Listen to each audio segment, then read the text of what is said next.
Homenaje a la huelga general de 1973 en Uruguay. A 50 años de la huelga y el golpe de Estado.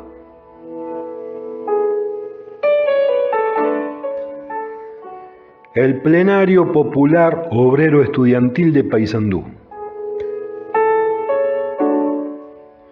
Bienvenida a toda la gente que se arrimó al canal. Les habla Juan Alfonso y me gustaría compartir con ustedes, mientras miran todas las fotos que hemos metido en el video, tramos de un libro llamado Memorias de la Huelga General 1973, Relatos del Movimiento Sanducero.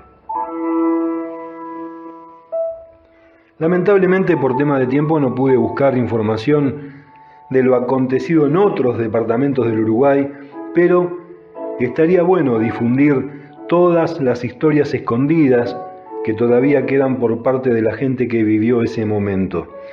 Obviamente, para mí hubiera sido un orgullo y un honor entrevistar personalmente a cada uno, o por lo menos algunos de los integrantes de aquella época, pero no se ha podido.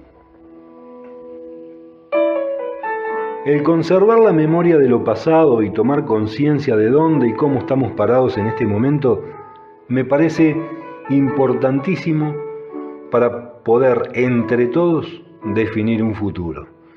En los relatos que presentamos a continuación se describen los momentos fundacionales del Plenario Popular Obrero Estudiantil de Paysandú.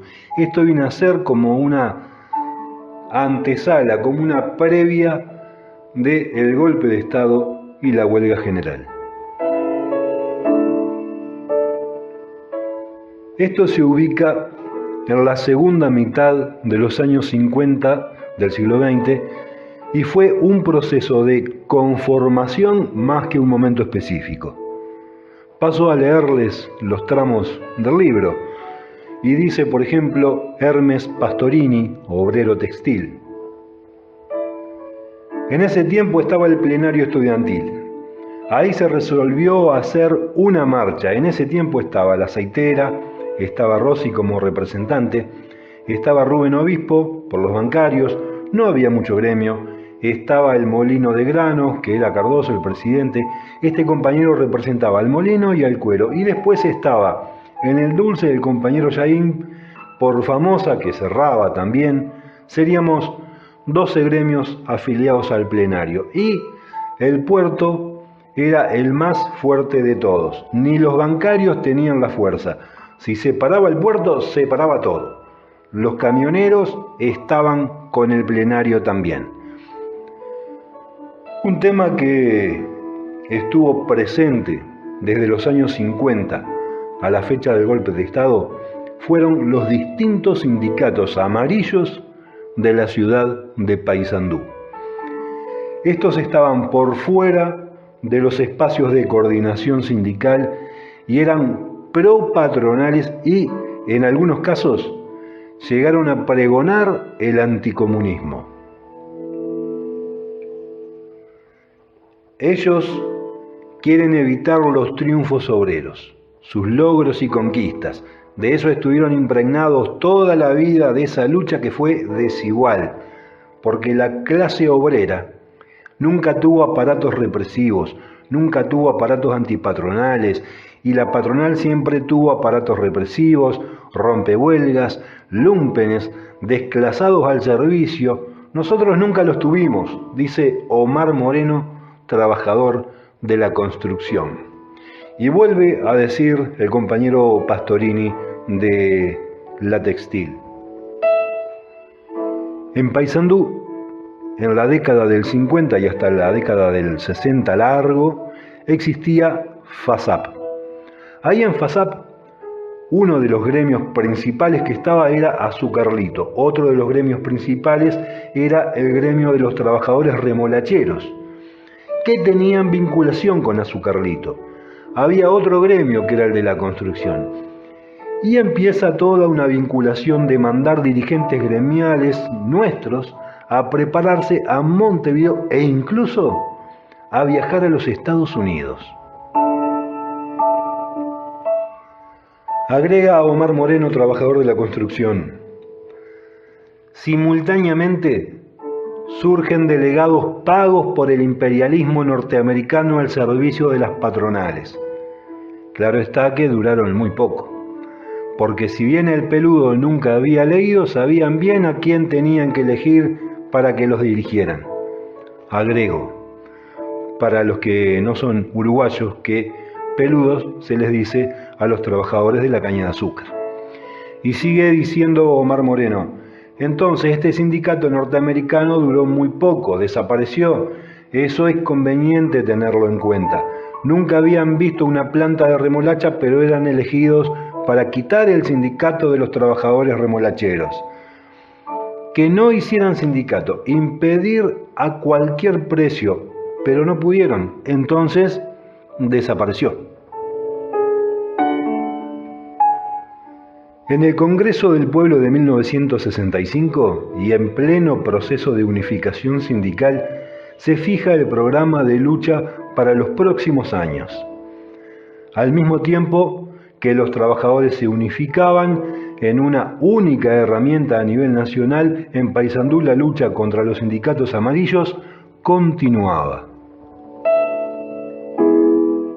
Hermes Pastorini comenta nuevamente: dentro del movimiento sindical unitario en Paysandú habían distintas corrientes que trabajaban en el movimiento obrero. Entonces, ese acercamiento que se dio en Montevideo también se dio acá en cuanto a la unidad. El enemigo común que había del movimiento sindical, aparte de la burguesía, eran aquellos que dividían el movimiento sindical, amparados por el imperio, que les daban guita y adoctrinamiento. Esos eran los enemigos que teníamos en aquella época. La teníamos bien clara todos los que andábamos en las distintas corrientes que había. Es decir, los enemigos comunes que habían eran la patronal y la burguesía del Uruguay. Esos eran los enemigos comunes, y aquellos que frenaban la unidad del movimiento sindical, concretamente los amarillos. A eso los combatíamos a muerte. Ahí no teníamos paz con ellos bajo ningún punto de vista. Miguel Ratón Silva, trabajador de la bebida, dice en este libro: a partir del 68, con el pachecato y con las medidas prontas de seguridad y la congelación de precios y salarios, empezó a caer muchísimo el empleo. Había una crisis total. Entonces, eso hacía más fuerte a los sindicatos y a los compañeros que iban quedando en el seguro de paro o despedidos. Y también había en ese entonces un movimiento estudiantil muy bien organizado, muy fuerte. En ese sentido se trabajó codo a codo con ellos durante la huelga general. Impresionante, dice el compañero.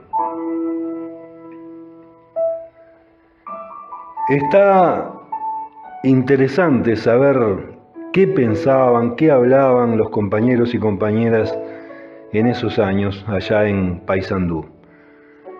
Vale la pena recordar que en esa época no existía ni computadora ni celular, y no todos tenían teléfono de línea, o sea, que la comunicación era bastante brava entre ellos a la hora de querer avisar algo a los compañeros de otras fábricas o de otro lugar de trabajo. Si acordabas con alguien encontrarte en algún lugar a determinada hora, aunque sea una semana después, era así, en ese lugar y a esa hora. El método más rápido de comunicación podía ser, por ejemplo, una moto. Andá hasta tal lugar y decirle a fulano tal cosa, y así era.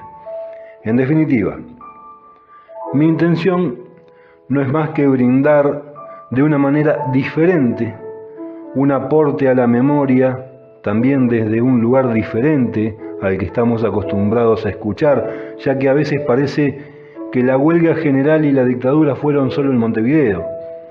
Y me parece importante, a 50 años del golpe de Estado y la huelga general, contar un poquito la antesala de todo lo que vino después.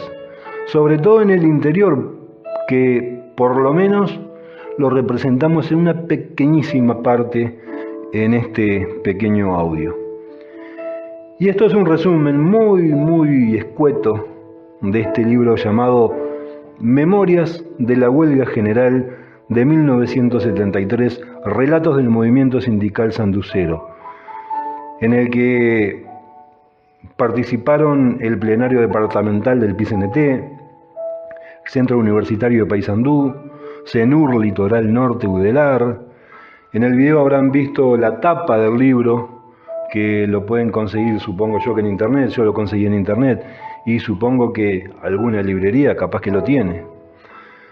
Bueno, les agradezco que hayan escuchado.